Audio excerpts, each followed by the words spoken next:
English definitely is the link language which connects people from across the globe. But our dreams, our aspirations, our decisions are all in our mother tongue. And there are so many mother tongues all around the globe.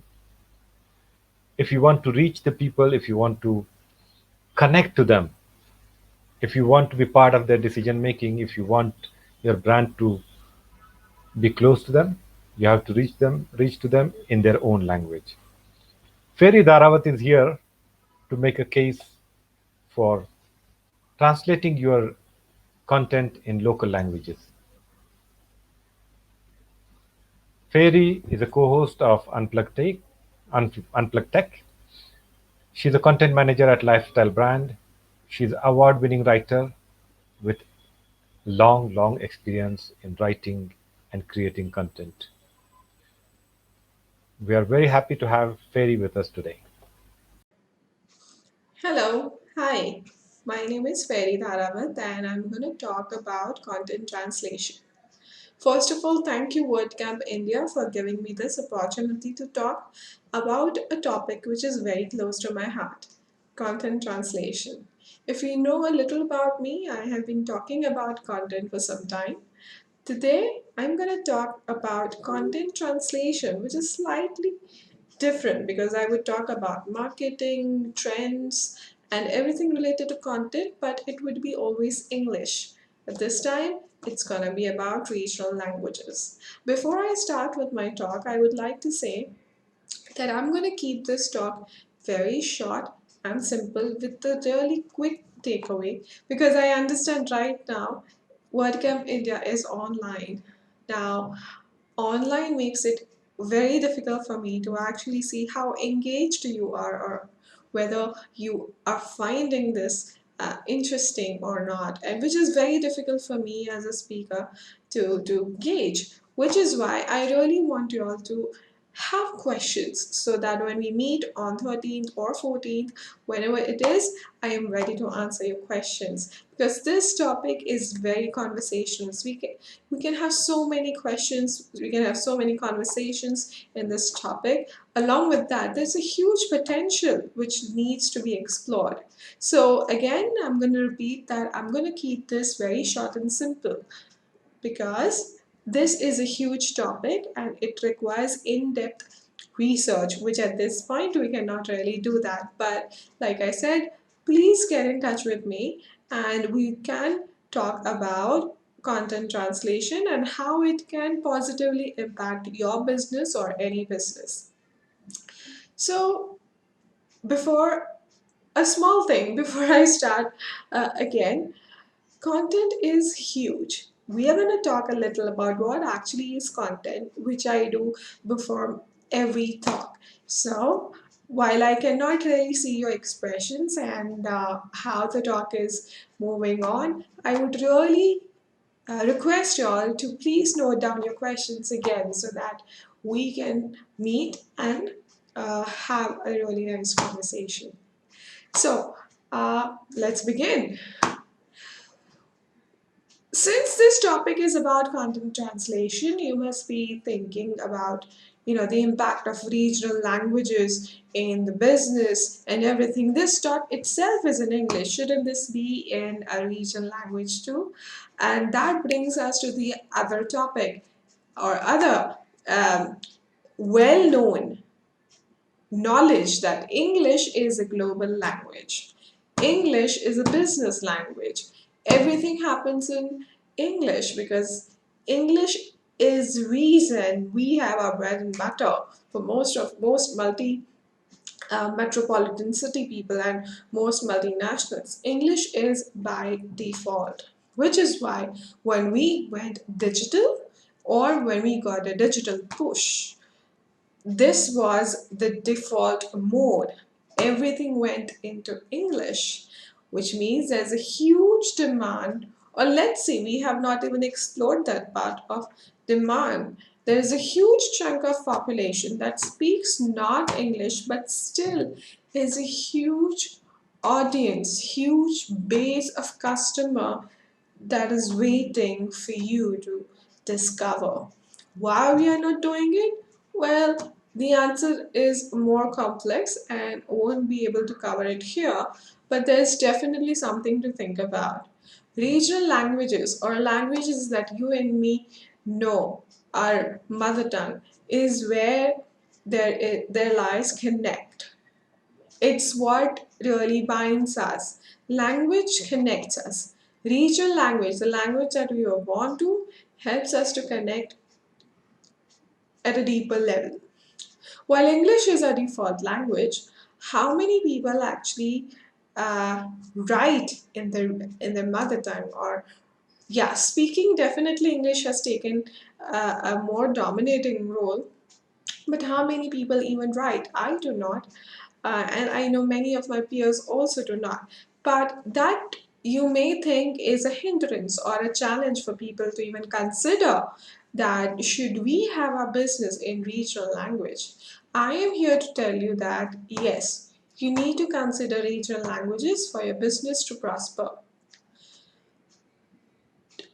While I'm talking about what and how regional language is going to impact your business in a positive way and how a huge chunk of population is not being catered to, you don't have to just take my word for it.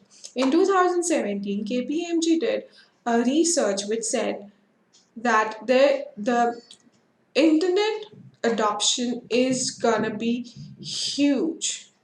I will be sharing you the research paper once we meet, and along with that, I will also share the Google study on localization of languages. So, we already know that there is a demand. It's just not my word.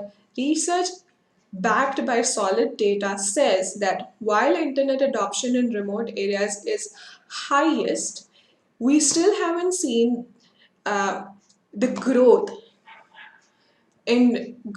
that keeps pace with what is the internet adoption. We still are going by default in English. Now, let me go a little steps back.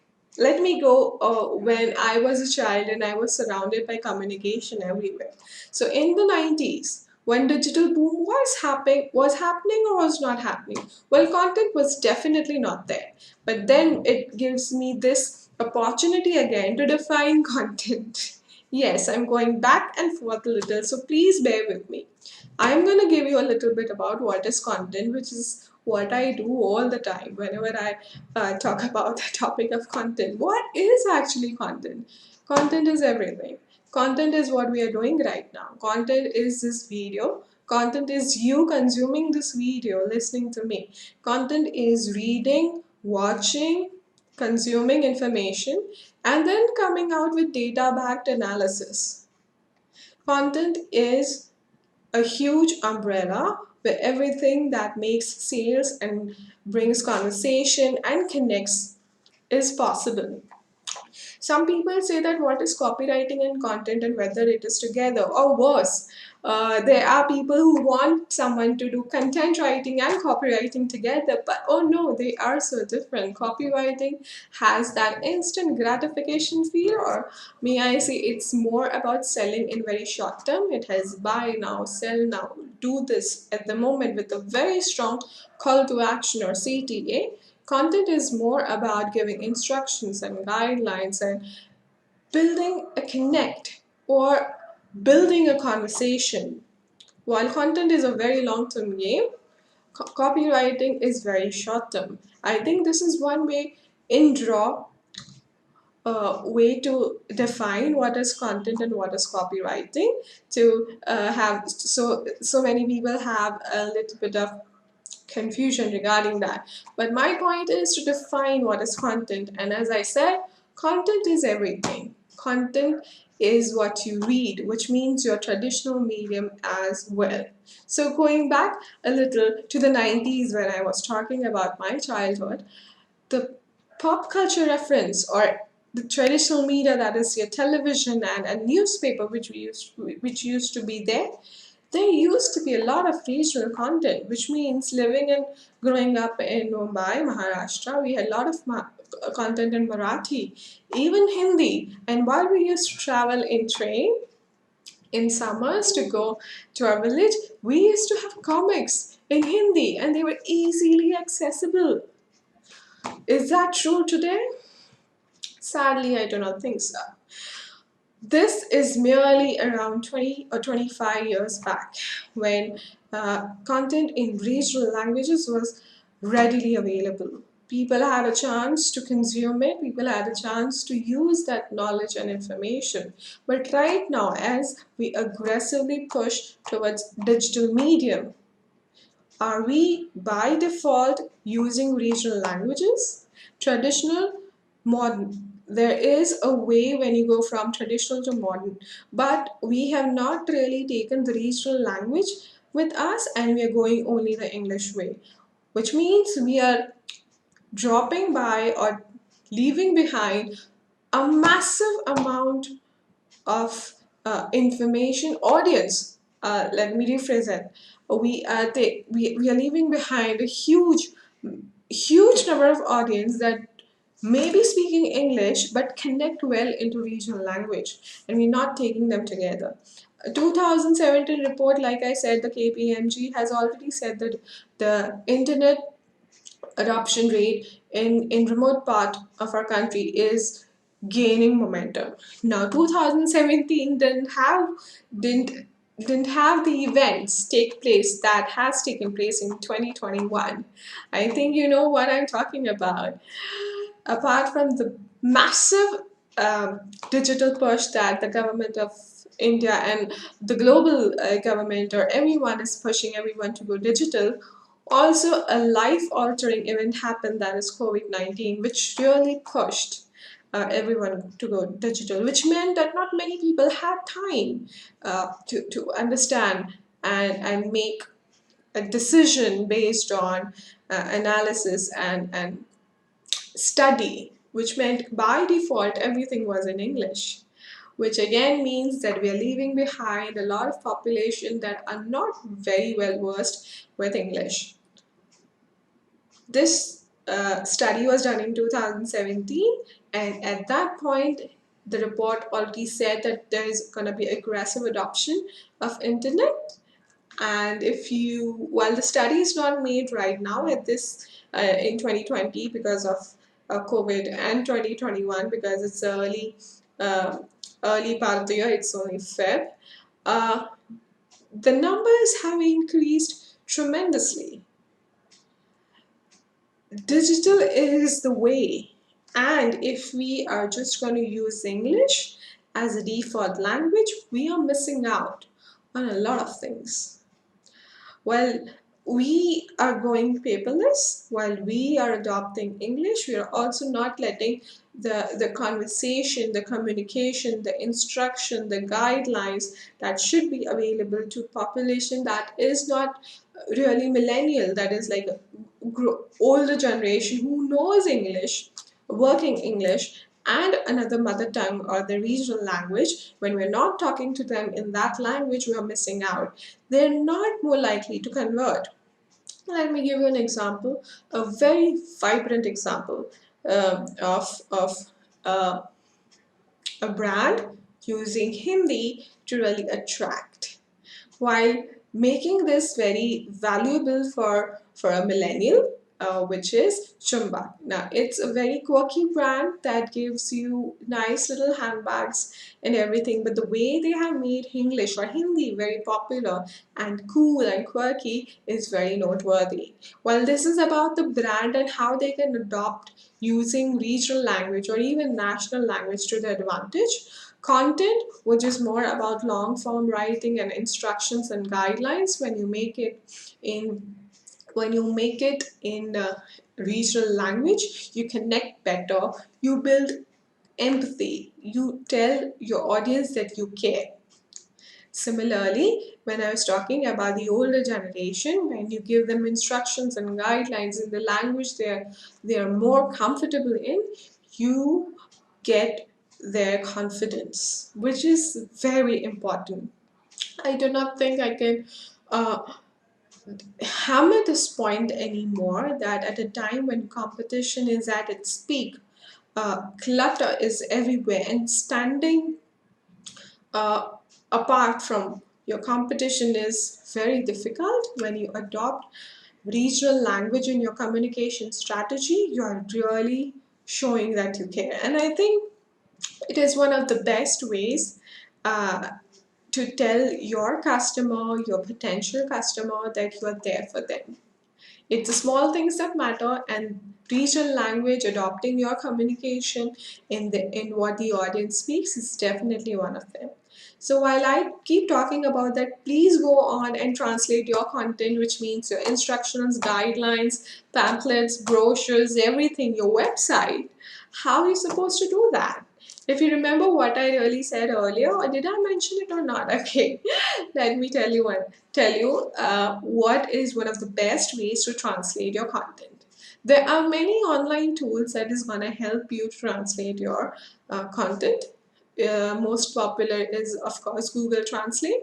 There is also Deep Learning, and I'm sure if you do a casual Google search or DuckDuckGo or any search, use any search engine that you desire, yeah, they're going to be translating tools that can help you. But I would say that please hire a good translator, because when you hire a good translator, you capture the nuance. If you remember of me telling you about content, translating it in Hindi regional language, it is not very easy to capture the audience right away, because even though I know Gujarati and Hindi and Marwari, if it is a little tricky, if it is more formal, I won't be able to understand it. I will give you one more example on it. The area where I work, there is a really nice little misal pav shop. All they do is they sell only misal pav. Okay, but that place is cool and quirky, and it's very bright. It has like a statue of a person who is like a mascot, and it's so interesting. It stands apart right away from the clutter of a lot of shops. Its communication is in Marathi. And I am not really good in Marathi. I understand Marathi. I know I stay in Maharashtra. I understand Marathi, but I cannot really read it. But what they did is they had the entire communication which was written in the wall in simple Marathi. So when I figured out that I could read, it delighted. So when you adopt regional languages in your business, you delight your customer, which also means that you really have to simplify your content. So one of the reasons for me to be delighted is that I could read Marathi. Uh, they made it very simple for me to understand. The second is the language they used was very simple and conversational, which means that right now, if you're thinking of incorporating regional language, you have to make it very conversational, easy. Language evolves. English has evolved. Everyone is using emoji because it is easier to communicate. Which is why, when you are thinking of, which you should definitely consider, when you want to adopt a regional language for your business communication strategy, please hire a translator. And please interview a speaker, a regional language speaker. What will this do is help you get nuance. And through nuance is when you get your edge. A business that really cares for their customers speaks their language. I do hope that this workshop made you think a little more on content translation, because it is huge. This entire topic is very huge, and we all should be really thinking about it, because fortunately or unfortunately, we are on digital. And huge chunk of population is not speaking English, but still they are online. They are trying hard to understand the language, which is tricky. English is tricky, if you know what I mean. So when you make your content which is more understandable, it is more regional and attracts your customer base that is not well versed in English, but is still in your demographic, you are making a wise business decision. It's better that you go to the customer than customer coming to you. SEO has already started attracting Hindi words and giving more preference. A huge tech giant has already incorporated regional languages, and we have already spoken their name right now. Yes, I mean Google, and Google has famously popularly adopted regional languages and they are doing very well.